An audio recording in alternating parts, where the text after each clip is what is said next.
Hi, in this short video I will show you how to use the product element in the high-level email builder. Let's dive right in. First you have to make sure that you set up your products in your sub-account under payments and products. And then you can go to marketing, email, campaigns and start with a new one. I take this one here, for example, and then we have our email template here and want to put products in it.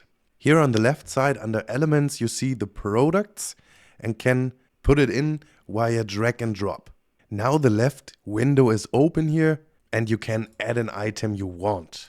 We take this one, add item, and we can say we want another one here, add item. Now we have two products directly in our email template and now we can change everything like everywhere in HighLevel.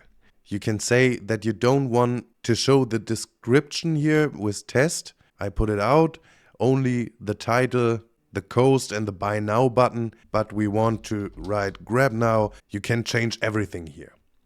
Important for the link direction, you can put any link you want in there. I would recommend that you use the directly product link so that the customer comes directly to the checkout process for this product and everything is fine. Yes, this was everything you need to know for the products element in your email and we will see us in the next video.